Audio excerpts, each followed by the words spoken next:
Very good afternoon to all of you. The reason why I have come live today, because many aspirants who have appeared in this year 2024 prelims exam.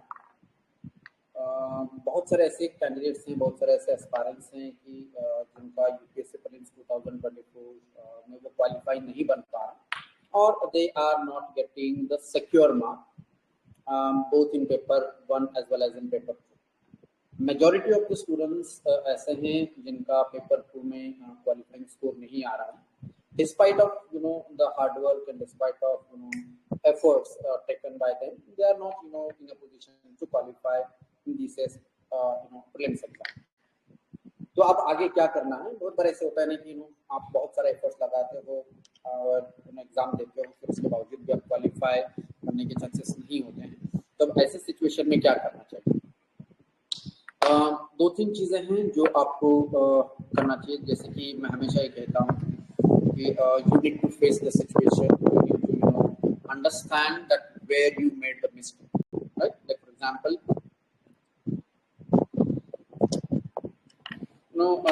I always say that making mistake is not the problem, or failure is not the problem. The problem is not analyzing that why you failed or not understanding why you failed. तो अगर आपका paper 2 में या even paper 1 में अगर आपके marks नहीं कम आ रहे हैं, कुछ आंसर्स गलत हो गए या कुछ क्वेश्चन के आंसर नहीं बन पा रहे हैं, तो आपको क्या करना है? As I'm saying that you need to face the situation, you need to अभी आपको क्या करना है? प्रीवियस ईयर क्वेश्चन पेपर जो आया हुआ है उसको और एक बार से देखना है. बोथ पेपर 1 एंड पेपर 2 दोनों के क्वेश्चन पेपर को आपको देखना है. कौन से क्वेश्चन में आपका मिस्टेक हो गया, कौन से क्वेश्चन में आपका आंसर सही बन पा रहा है, ये सारी चीजें आपको देखना जरूरी है. So facing the situation is the one thing. Second, बहुत बार ऐसे होता नहीं कि आपने प्रिपरेशन किया तो है लेकिन कुछ वजहों से चाहे या कुछ मिस्टेक आपने किए हुए हैं या कुछ सिली मिस्टेक आपसे बन पाए हुए हैं, उस वजह से शायद आपका क्वालिफाई नहीं बन पा रहा है. तो वो क्या है, वो चीजें आपको देखना जरूरी है. And I have seen many students like those who have not qualified the prelims exam. It doesn't mean that कि आपके पास में potential नहीं है या आप इस एग्जाम को क्वालिफाई नहीं कर पाओगे. ऐसे मेरे बहुत सारे ऐसे स्टूडेंट हैं या मैं बहुत सारे ऐसे लोगों को जानता हूँ कि जिन्होंने first attempt, second attempt, third attempt या इवन फोर्थ अटेम्प्ट तक उनका प्रीलिम्स नहीं बन पाया, लेकिन they continued with their preparation, with dedication, with patience, and फिर नेक्स्ट अटेम्प्ट में उनका प्रीलिम्स क्वालिफाई हो गया, then they qualify mains, then they qualify interview etcetera. तो ये सारी चीजें होती रहती है. लेकिन इस सारे प्रोसेस के दौरान में एक सबसे बड़ा जो प्रॉब्लम होता है कि क्या अब हमें डेडिकेटेड प्रिपरेशन करना चाहिए, क्या हमें कोई जॉब ज्वाइन करना चाहिए या कोई और ऑप्शन भी देखना चाहिए. ये सबसे बड़ा सवाल एस्पायरेंट्स के पास में होता है. तो मुझे ऐसा लगता है कि इसको लेकर आपको एक डिसीजन लेना बहुत जरूरी है. सपोज आप लोगों ने आप में से अगर कोई ऐसा है कि जिसने सारे जीएस पेपर 1 के सारे बेसिक्स को पढ़ा है, इस बार आपने मॉक टेस्ट भी लिया था, आपने क्वेश्चन भी सॉल्व किए थे, एक्सपेक्ट कर रहे थे कि आप क्वालिफाई हो जाएंगे, लेकिन हो सकता है बहुत बार ऐसा होता है कि एग्जाम हॉल का वो प्रेशर या एग्जाम हॉल का वो जो टेंशन होता है उसको ना हैंडल कर पाने की वजह से मे बी कुछ मिस्टेक्स आपकी हो जाती हैं. बहुत सारे ऐसे स्टूडेंट्स होते हैं जिनका 2 मार्क या 3 मार्क या 4-5 क्वेश्चन से रह जाता है. तो ऐसे स्टूडेंट के लिए क्या करना चाहिए? सबसे पहले चीज मुझे ऐसा लगता है कि अगर कोई ऐसा है कि जिनको लग रहा है कि यस मतलब कुछ खामियां थी, कुछ मिस्टेक्स थी जिनको अगर मैं कवर कर पाता तो शायद प्रीलिम्स क्वालिफाई हो जाता, तो ऐसे स्टूडेंट के लिए 2 चीजें ध्यान में रखना है. पहली चीज तो ये है कि यू नीड टू अगर आपने मेंस एग्जाम का प्रिपरेशन नहीं किया है इससे पहले, you just focus only on the prelims exam and not focused on the mains exam. और अगर आपको यूपीएससी करना ही है, अगर और 1, 2 या 3 अटेम्प्ट अगर आप देना चाहते हैं, अगला अटेम्प्ट अगर आप प्लान कर रहे हो, तो सबसे पहली चीज तो आपको you need to start with your mains exam preparation irrespective of whatever your result. आपका जो कुछ भी रिजल्ट हो उसको ध्यान में न रखते हुए आपको मेंस एग्जाम का प्रिपरेशन स्टार्ट करना है. एंड अगर आपने मेंस का भी ऑलरेडी पूरा प्रिपरेशन आपने किया हुआ है, फॉर एग्जांपल आपने पूरे जीएस पेपर 1, पेपर 2, पेपर 3 सारे प्रिपरेशन किया हुआ है, तो मुझे ऐसा लगता है कि और अगर आपको लग रहा है कि you should join a job और you should join any other course या कोई और चीज अगर आप एक्टिविटी करना चाहते हो, तो you should start with that.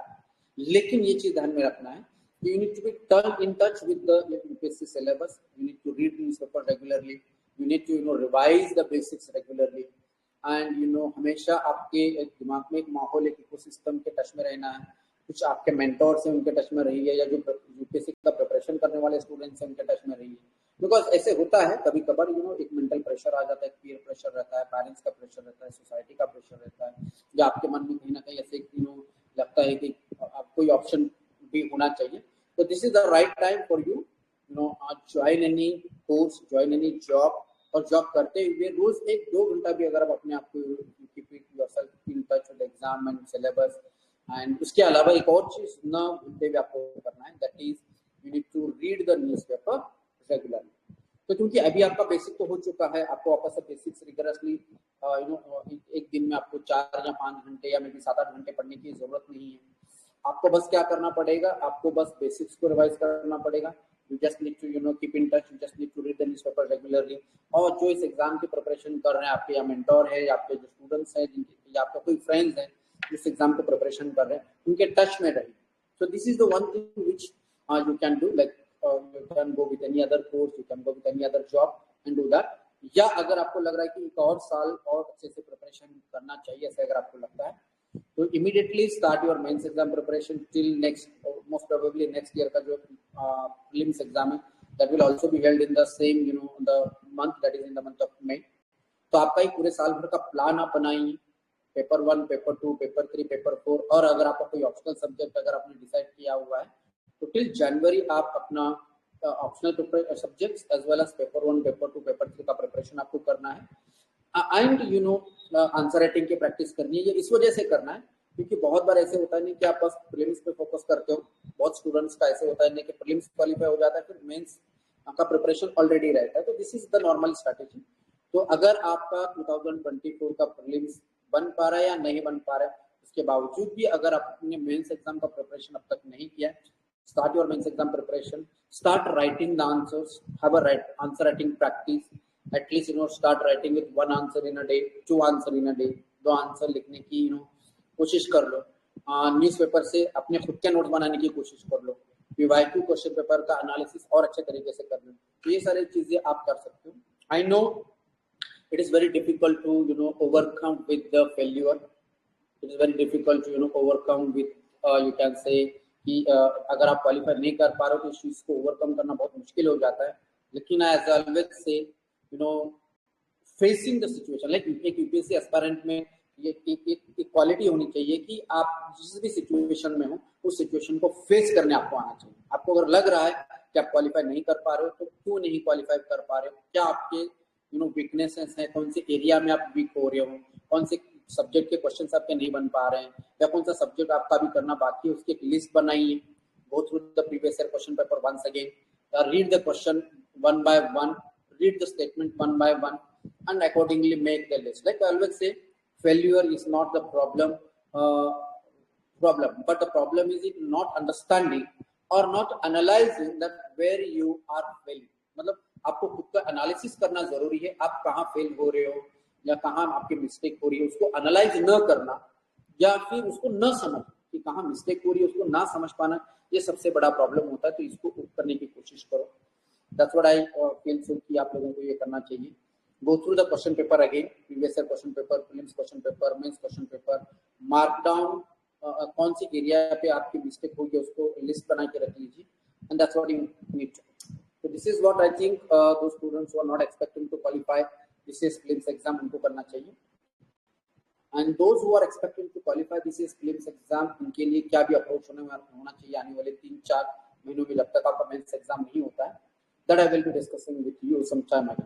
But आज का ये जो सेशन था, that was for those students who is not expecting to qualify this year's the prelims exam. Thank you so much. Don't lose hope. Keep continuing. Keep the studying. Keep enjoying the process of learning. Try to understand. Learn from your mistakes. Try to overcome your mistakes. This is the one thing which you can do.